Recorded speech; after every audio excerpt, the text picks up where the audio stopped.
इकाई 8 राजा का हिस्सा। कहानी। राजा भोज बड़े प्रजावत्सल थे। वे स्वयं राज्य में घूम घूम कर प्रजा की कठिनाइयों को देखा करते थे और उन्हें यथासंभव दूर किया करते थे। एक दिन राजा अपनी रानी के साथ रथ पर सवार होकर राज्य का भ्रमण कर रहे थे। वे राजधानी से बहुत दूर निकल गए। उन्होंने देखा कि एक खेत में एक किसान हल जोत रहा है, मगर उसके हल में एक ही बैल है। दूसरे बैल के स्थान पर उसकी स्त्री हल खींच रही है। राजा भोज ने रथ रोका और किसान के पास जाकर कहा, भले आदमी, तुम यह क्या अत्याचार कर रहे हो? भला कहीं स्त्री को भी हल में जोता जाता है? मेरा एक बैल मर गया है, दूसरा बैल खरीदने के लिए मेरे पास धन नहीं है। अगर खेत न जूता तो मैं खाऊंगा क्या? कहकर किसान पुनः अपने कार्य में लग गया। उसे क्या पता था कि उससे बात करने वाला कौन है। राजा ने कहा, अरे भाई, जरा सुनो तो। जो कहना है मेरे साथ चलते चलते कहो, मेरा काम क्यों रोकते हो? किसान ने कहा। राजा भोज उसके साथ साथ चलने लगे। अपने काम के प्रति किसान की लगन देखकर राजा भोज बहुत प्रभावित हुए। वह बोले, भले आदमी, इस प्रकार तो तुम्हारी पत्नी थक जाएगी और थकावट की वजह से कोई दूसरा कार्य भी नहीं कर सकेगी। किसान बोला, तुम ही बताओ, मैं क्या करूं? राजा ने कहा, तुम मेरे साथ चलो, मैं अपना एक बैल तुम्हें दे देता हूं, मगर इतनी देर मुझे काम रोकना पड़ेगा। तुम ही बैल ला दो। किसान बोला, अच्छा ऐसा करो, तुम अपनी पत्नी को रथ के पास भेज दो, वह मेरी पत्नी से बैल ले आएगी। तब तक मैं तुम्हारे हल में जूतूंगा। राजा ने कहा। किसान इस बात पर राजी हो गया। राजा भोज हल में जुत गए और किसान की पत्नी रथ के पास चली गई। उसने रानी को सारी बात बता दी। रानी ने पूरी बात सुनकर कहा, तुम्हारा बैल तो कमजोर होगा, वह हमारे बैल का साथ नहीं दे सकेगा, इसलिए तुम दोनों ही बैल ले जाओ। किसान की पत्नी दोनों बैल लेकर खेत पर पहुंची। किसान बहुत प्रसन्न हुआ। राजा भोज ने कहा, अगर कभी कोई दिक्कत हो तो मेरे पास आना। कहकर राजा भोज ने उसे अपना परिचय दिया तो किसान बहुत शर्मिंदा हुआ। उसने राजा से बार बार क्षमा मांगी। राजा प्रसन्न होकर वापस चल दिए। उस बार उस किसान के खेत में बहुत अच्छी फसल हुई। उसके आश्चर्य का ठिकाना न रहा जब उसने देखा कि खेत के जितने हिस्से को राजा भोज ने जोता था उसमें मोती उगे थे। बाकी के हिस्से में उम्दा किस्म के गेहूं उगे थे। किसान बहुत प्रसन्न हुआ। किसान ने सारे मोती इकट्ठे किए और राजा भोज के पास जा पहुंचा। उसने सारे मोती राजा भोज के चरणों में रख दिए और राजा को सारा किस्सा कह सुनाया। राजा ने कहा, ये मोती तुम्हारे खेत में उगे हैं, इन पर तुम्हारा हक है, इन्हें तुम ही अपने अधिकार में रखो। नहीं महाराज, यह आपके परिश्रम का प्रताप है, इसलिए मैं इन्हें नहीं ले जाऊंगा। मेरी प्रार्थना है कि आप इन्हें राजकोष में जमा कर लें और गरीबों की भलाई के लिए काम में लें। किसान ने प्रार्थना की। किसान की बात सुनकर राजा बहुत प्रसन्न हुए और उन्होंने मोती स्वीकार कर लिए।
राजा भोज बड़े प्रजावत्सल थे। वे स्वयं राज्य में घूम घूम कर प्रजा की कठिनाइयों को देखा करते थे और उन्हें यथासंभव दूर किया करते थे। एक दिन राजा अपनी रानी के साथ रथ पर सवार होकर राज्य का भ्रमण कर रहे थे। वे राजधानी से बहुत दूर निकल गए। उन्होंने देखा कि खेत में एक किसान हल जोत रहा है, मगर उसके हल में एक ही बैल है। दूसरे बैल के स्थान पर उसकी स्त्री हल खींच रही है। राजा भोज ने रथ रोका और किसान के पास गए। भले आदमी, तुम यह क्या अत्याचार कर रहे हो? भला कहीं स्त्री को भी हल में जोता जाता है? मेरा एक बैल मर गया है। दूसरा बैल खरीदने के लिए मेरे पास धन नहीं है। अगर खेत न जुता तो मैं खाऊंगा क्या? किसान पुनः अपने कार्य में लग गया। उसे क्या पता था कि उससे बात करने वाला कौन है। अरे भाई, जरा सुनो तो। जो कहना है मेरे साथ चलते चलते कहो। मेरा काम क्यों रोकते हो? राजा भोज उसके साथ साथ चलने लगे। अपने काम के प्रति किसान की लगन देखकर राजा भोज बहुत प्रभावित हुए। भले आदमी, इस प्रकार तो तुम्हारी पत्नी थक जाएगी और थकावट की वजह से कोई दूसरा कार्य भी नहीं कर सकेगी। तो फिर तुम ही बताओ, मैं क्या करूं? तुम मेरे साथ चलो, मैं अपना एक बैल तुम्हें दे देता हूं। मगर इतनी देर मुझे काम रोकना पड़ेगा। तुम ही बैल ला दो। अच्छा, ऐसा करो, तुम अपनी पत्नी को रथ के पास भेज दो। वह मेरी पत्नी से बैल ले आएगी। तब तक मैं तुम्हारे हल में जुतूंगा। किसान इस बात पर राजी हो गया। राजा भोज हल में जुत गए और किसान की पत्नी रथ के पास चली गई। उसने रानी को सारी बात बता दी।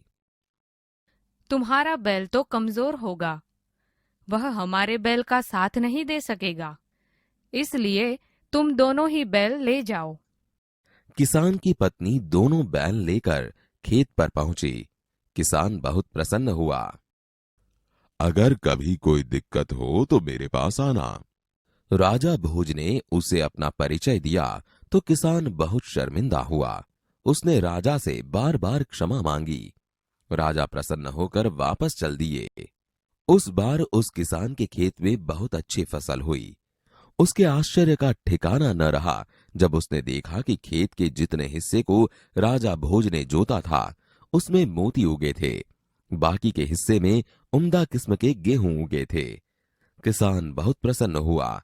किसान ने सारे मोती इकट्ठे किए और राजा भोज के पास जा पहुंचा। उसने सारे मोती राजा भोज के चरणों में रख दिए और राजा को सारा किस्सा कह सुनाया। ये मोती तुम्हारे खेत में उगे हैं, इन पर तुम्हारा हक है। इन्हें तुम ही अपने अधिकार में रखो। नहीं महाराज, यह आपके परिश्रम का प्रताप है, इसलिए मैं इन्हें नहीं ले जाऊंगा। मेरी प्रार्थना है कि आप इन्हें राजकोष में जमा कर लें और गरीबों की भलाई के लिए काम में ले। किसान की बात सुनकर राजा बहुत प्रसन्न हुए और उन्होंने मोती स्वीकार कर लिए।